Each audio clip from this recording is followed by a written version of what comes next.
All right, this is Lars coming easy spate again. I told you I'd be back, and this time I'm going to be pitching Fractal Fiction. Fractal Fiction is a spin off of Immutable Realms, which is the EOS arts and culture style zine that was funded by the community and a grant from the ENF on Pomelo grants. Fractal Fiction initially was just supposed to be a feature of the zine, but it's sort of taken on a life of its own. What Fractal Fiction is a purpose built, although modified version of the Eden election process.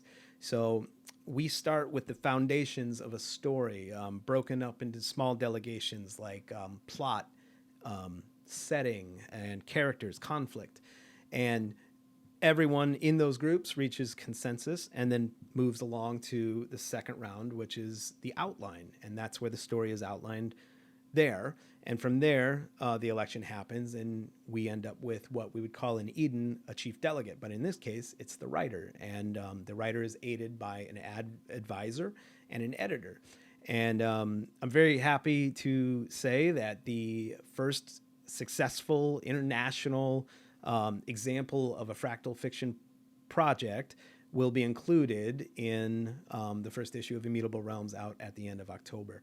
It's called Moonlight, and it was written by a woman named Sophia, who was elected from that process.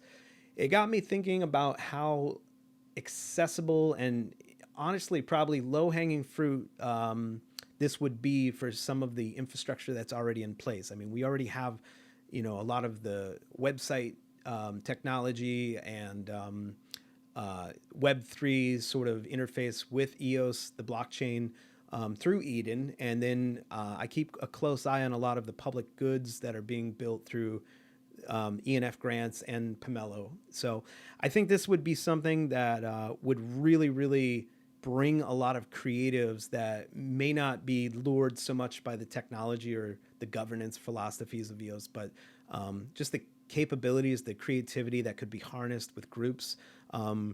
I think this is eventually something that's leading towards the new identity of what EOS actually can be.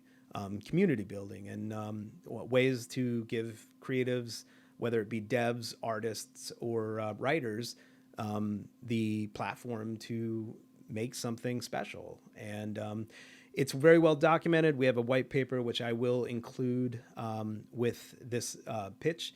It's kind of the perfect thing for an ideathon because I don't personally have the ability to build these things myself, but a lot of the heavy lifting has already been done, and it's already been proven to be very, very effective. So thanks for your time.